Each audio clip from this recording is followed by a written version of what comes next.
화단에 장미 넝쿨이 가득했던 동성빌라. 김영기라는 이름보다 우리 집 막둥이로 불렸던 그 시절 그는 가장 행복했었다. 집이 좁아 형과 방을 같이 했고 엘리베이터도 없어 엄마는 힘들어했지만 그래도 그때가 좋았다. 그곳에 살 때 우리는 온전한 가족이었다. 큰 누나나 형이 상장을 타올 때마다 시내의 레스토랑에 데려가 돈가스를 사주던 아버지, 주말마다 엄마가 만들어주었던 밥통 카스테라, 해외로 출장을 다녀온 아버지보다 더 기다렸던 아버지의 선물 가방, 막둥이의 특권으로 엄마 아버지 사이에 누운 자신의 자리를 다른 형제들이 탐냈던 그 시절. 하지만 지금은 작은 누나의 푸념을 들어주는 것도 지겨워 집을 나왔다. 아무리 힘들어도 부모 앞에서는 늘 인상을 찡그리며 그 노인네들이라고 지칭하며 화를 내는 모습이 보기 싫었다. 예전에 알던 엄마 아버지가 아니야. 수없이 말을 반복한 작은 누나의 말을 들으며 형기는 속으로 누나도 예전의 누나가 아니야. 맨날 똑같은 소리 진짜 지겨워 죽겠어. 동성빌라 시절 부모님은 똑같았어.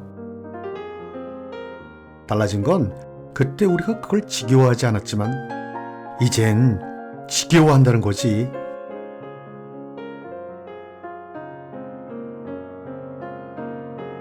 오늘도 여러분 곁으로 찾아온 책엔 깜시입니다. 오늘 작품은 출판사 자음과 모음에서 출간한 류현재 작가의 가장 질긴 족쇄, 가장 지긋지긋한 족속 가족이란 작품을 가지고 나왔습니다. 교사의 직업을 가진 김인경, 외동인 남편과 결혼했지만 시부모를 모시고 살게 된 큰딸, 의사 아들을 두었다고 동네방네 자랑하고 다니던 둘째 아들 김현창, 반대하던 결혼을 해 이혼하게 되었다고 부모의 핀잔을 듣던 셋째 딸 김은희, 매번 공무원 시험에 떨어져 막노동을 하는 막내 아들 김현기, 이런 자식들을 걱정하는 김영춘과 이정숙. 걱정 마요. 우리한텐 자식이 넷이나 있어. 이 부려먹심한 놈들. 우리가 젊고 건강할 땐 그렇게 우리 옆에서 쫑알쫑알 잠잘 때까지 옆에부터 귀찮게 하더니 이젠 늙고 병들었다고 쳐다보지도 않고 말도 섞기 싫어하는구만. 에휴. 그래도 셋째 딸 김은희는 부모님을 요양원에 보내자는 모두의 말에 타이반 자이반으로 병든 노모를 모시면서도 이곳을 지긋지긋한 지옥 같은 집이라 말합니다. 고령화 시대로 접어든 사회, 가장 힘들게 하는 노인 부양 문제. 우리는 과연 이 문제에서 자유로울 수 있을까요? 자녀들은 각자 자신의 처지에 서서 부모를 바라보지만 부모는 자녀의 처지에 서서 자녀를 바라봅니다. 여기 가족이란 이름으로 그 징글징글한 시작과 끝에 대한 처절한 애증의 이야기가 시작됩니다. 자, 그럼 지금부터 본문의 일부분을 낭독하도록 하겠습니다. 오늘도 끝까지 저와 함께 해주십시오.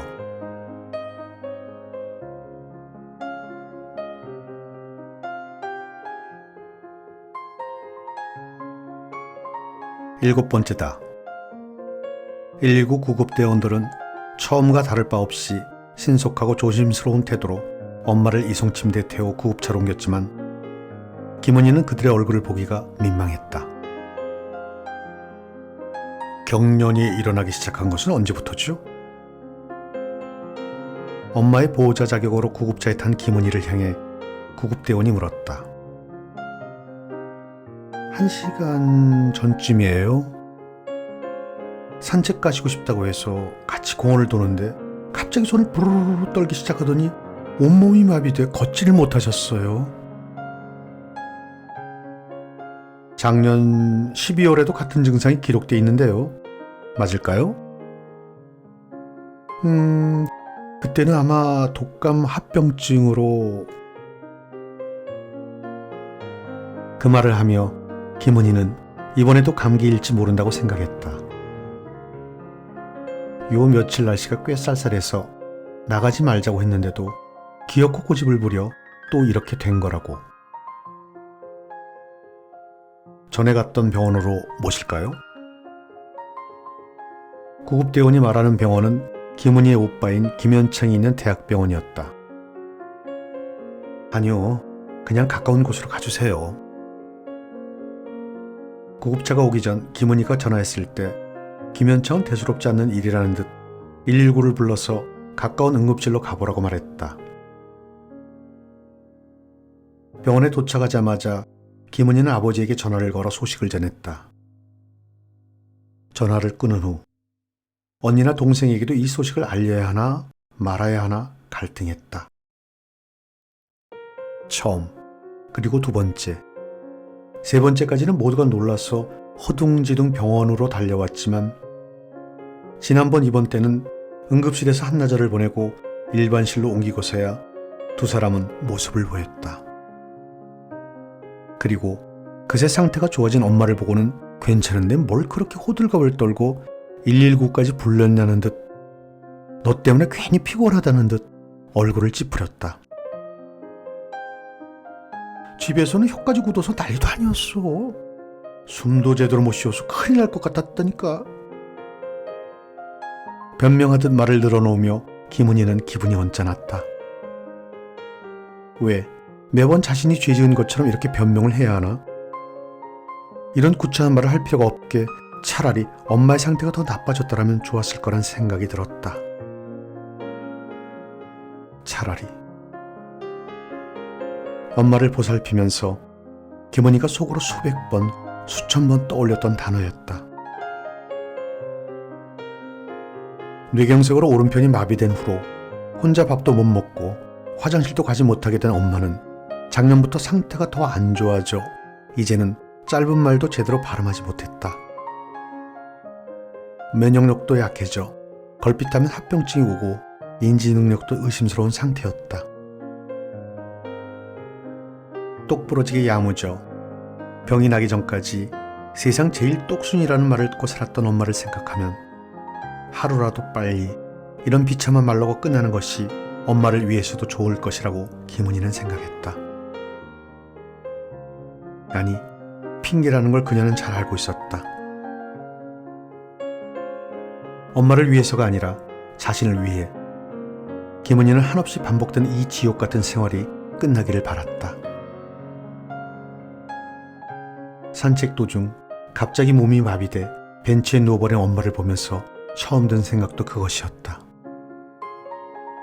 이번에는 정말 죽는 건가? 빨리 병원으로 옮기지 않으면 죽을지도 모른다. 119를 불러 응급실로 달려간 것만 6번. 그동안 온 가족이 가슴 철렁해하며 병원으로 소환된 건 수십 번도 넘는다. 부모와 같은 집에 살고 있는 김은희는 더했다. 엄마가 갑자기 숨을 안 쉰다는 아버지 때문에 한밤중에 잠을 깬 것은 부지기수고 며칠에 한 번씩 엄마가 먹은 걸 토하고 상태가 안 좋아질 때마다 엄마를 병원에 모시고 형제들에게 연락하라는 아버지의 닥달에 시달려야 했다. 게다가 요즘에는 치매까지 왔는지 엄마는 자기가 한 말도 기억을 못하고 생트집을 잡는다. 이제 그런 시간이 끝날 때가 된 거라고. 산책하러 나오면서 핸드폰을 챙기지 않아 119에 빨리 연락을 못한 것은 자기 잘못이 아니라고. 그 때문에 엄마가 돌아가시게 됐다고 다른 형제들이 자신을 원망하는 일은 없을 거라고. 아니, 오히려 내심 고마워할 거라고. 김은희는 점점 더 비틀거리는 엄마의 몸을 보면서 생각했다. 그런데 핸드폰이 있었다. 깜빡 핸드폰을 잊고 나왔다고 생각했었는데 아니었다. 김은희는 엄마가 또 쓰러졌다고 119에 전화를 하면서 울먹였다. 그것은 상대방이 짐작할 수 있는 슬픔이나 논란과는 거리가 먼 감정이었다. 4년 전 처음 엄마가 쓰러졌다는 연락을 받았을 때 김은희는 아들과 단둘이 생활하던 중이었다. 이혼하고 친정 동네 집을 얻을까 하고 찾아갔을 때 아버지 김영춘과 어머니 이정숙은 결혼도 이혼도 우리 반대했는데 내 맘대로 했으니 자기들한테 기댈 생각하지 말고 네가 내 인생 책임지고 살라고 했다. 그 말을 듣고 받았던 상처가 아직 아물지도 않았지만 그래서 집도 일부러 친정에서 먼 곳에 구했지만 엄마가 돌아가실지 모른다는 소식에 김은희는 모든 걸 잊고 가장 먼저 병원으로 달려갔다. 늙은 자신이 이정숙의 보호자로 있으면 자식도 없는 늙은이로 알고 의료진이 엄마에게 신경을 안 쓸 테니 무조건 자식 하나는 꼭 엄마 옆을 지켜야 한다는 아버지에게 김은희는 말했다. 아버지, 걱정하지 마세요. 제가 엄마 옆에 있을 거니까. 언니 김인경이나 오빠 김현창처럼 김은희도 직장생활을 하고 있었지만 엄마의 간병을 위해 김은희는 어린이집에 사표를 냈다. 엄마를 잃을지도 모르는데 직장이 중요한 게 아니니까 별로 고민하지 않고 결정했다. 하루, 이틀, 일주일이 지나고 열흘이 지나 놀라던 마음도 가라앉자 너무 성급하게 사직을 한 게 아닐까 후회되기도 했지만 엄마가 이만하길 다행이라고 생각하기로 했다. 엄마가 다시 건강해져 퇴원하게 되면 일은 그때 다시 구하면 되니까. 허나 우리나라 최고의 뇌졸중 전문의를 찾아갔는데도 불구하고 중요한 뇌 부위의 혈관이 막혀버린 이정숙의 상태는 호전되지 않았다. 혼자 일상생활을 할 수 없는 이정숙의 퇴원을 앞두고 근심하던 자식들은 요양병원에 모시자고 말을 꺼냈다. 이정숙과 김영춘은 거세게 반대했다. 죽어도 집에 가서 죽겠다고 고집을 피우며 하늘이 무너지기라도 한 듯이 한탄하고 분노했다.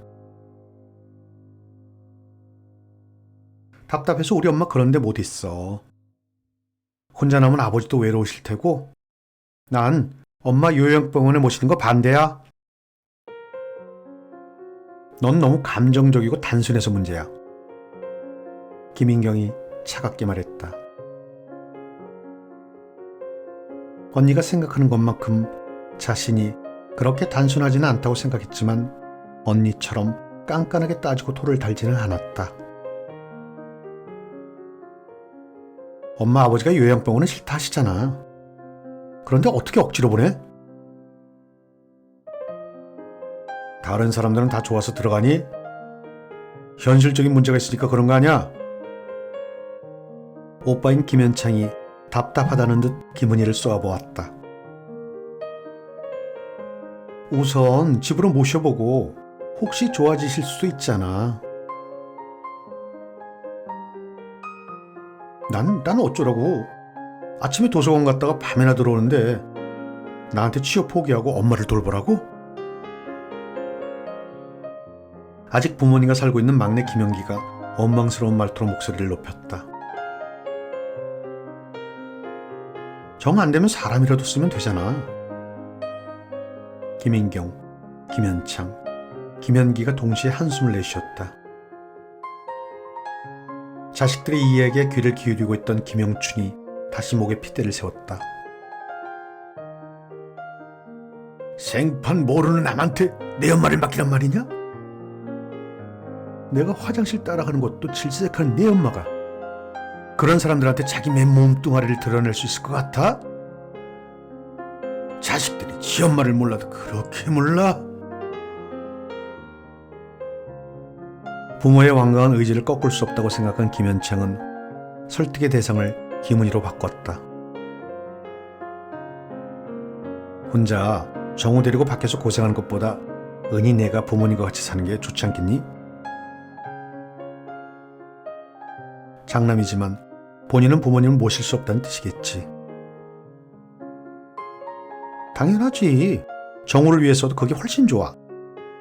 이제 곧 사춘기 올 텐데 그렇게 시끄러운 동네에서 살면 삐뚤어지기가 쉬워. 교육 환경이 얼마나 중요한데. 교사인 언니가 하는 말이라 더 설득력이 있었다. 부모님도 작은 누나를 가장 편하게 생각하잖아. 누나가 옆에 있으면 우리도 마음 놓을 수 있고. 막내 형기까지 그렇게 말하니 마음이 기울었다. 하지만 선뜻 내가 할게 라는 말이 나오지 않았다. 형제들의 말을 듣는 동안 가슴 속에서 부글거리던 말들이 목구멍을 막고 있었다. 결혼하고 떠났던 집으로 20여 년 만에 돌아온 첫날 밤에는 설레서 잠도 오지 않아 밤중에 마당을 서성거렸다. 활짝 핀 자목련 아래 떨어진 꽃도 아까워 주워들고 한참을 바라보며 다짐했다. 이 집을 반짝반짝 빛나게 했던 엄마처럼 자신도 가족을 위해 최선을 다하리라.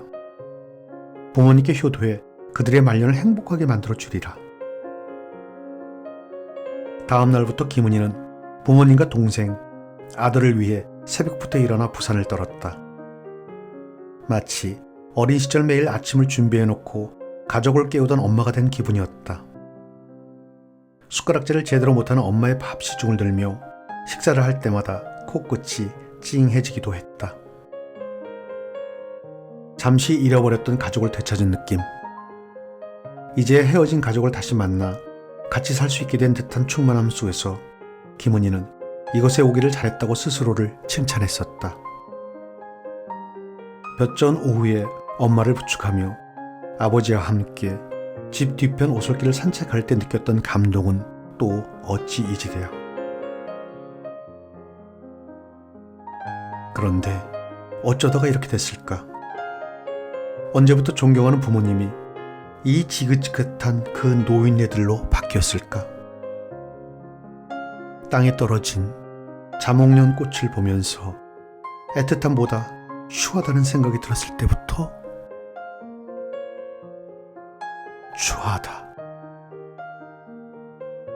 김은희를 가장 괴롭힌 생각은 바로 그것이었다. 이혼하고 보육교사로 몇 년 동안 일해봤기에 김은희는 몸이 불편한 엄마를 보살피는 게 어렵지 않을 거라 자신했었다. 하지만 막상 해보니 달랐다. 아이들은 아무리 똥오줌을 싸고 잠을 앉아 애를 먹여도 방구드는 얼굴을 보면 뽀얗고 푸딩 같은 살을 맞대면 저절로 웃음이 나오고 피로가 가셨다. 엄마의 경우는 반대였다. 검버섯이 피고 한쪽으로 찌그러진 얼굴은 보면 볼수록 추하게 느껴지고 아무리 깨끗이 씻겨도 냄새가 났다. 마비된 눈 주위의 근육 때문에 눈빛마저도 음험하고 섬뜩하게 변해버린 엄마를 보고 있으면 자신도 모르게 인상이 찌푸려졌다. 다른 부모보다 신식이고 개방적이라고 생각했던 그녀의 부모는 어디로 가고 자기들이 하고 싶은 말만 하고 남의 이야기는 듣지도 않는 앞뒤 꽉 막힌 추한 늙은이들만 자기 앞에 있었다. 육체적인 쇠락이 찾아와 이제는 자식이 그들의 보호자가 됐는데도 불구하고 여전히 자존심을 내세우는 부모가 어처구니 없었다. 혼자 화장실도 못 가는 엄마의 상태와 자신이 없으면 밥도 못 찾아 먹는 아버지의 처지를 생각하면 더욱 기가 찼다. 그런데도 그들의 정신은 자식들을 호령하던 과거에 머물러 있었다. 자가용이 흔치 않던 시절 매일 아침 출근길에 학교 앞까지 태워주던 아버지는 김은희의 자랑이었고 엄마가 사준 도시락 반찬은 다른 애들 도시락과는 비교할 수 없게 정성이 담겨 있었다는 걸 김은희도 기억한다. 하지만 그건 이미 지나간 과거일 뿐이고 김은희는 이제 중학생이 아니라 쉰이 얼마 남지 않는 중년인데 그들은 그걸 받아들이지 않고 말도 안 되는 허세와 오만을 부렸다. 그리고 시간이 갈수록 그 증상은 더 심해졌다. 내가 원해서 들어온 거야? 우리는 너 보고 여기 오라고 사정하지 않았다. 자식이 넷씩이나 되는데 아픈 부모를 보살필 자식이 하나도 없냐고 입에 거품을 물 땐 언제고, 이제와 그런 말을 하는 부모가 비열하게 느껴졌다. 우린 너보다 몇 배는 더 열심히 살고 몇 배는 더 성공하고 돈도 많이 벌었던 사람들이야. 그러니까 늙었다고 우리를 우습게 보지 말란 말이야. 제가 언제 우습게 봤다고 그러세요? 우습게 보니까 그렇게 우리가 하지 말라는 짓을 하는 거 아니야. 또 그 얘기다. 김은희는 정말 진절머리가 나고 신물이 넘어왔다. 늘어질 대로 늘어진 인내의 고무줄은 이제 실처럼 가늘어져 끊어지기 직전이었다.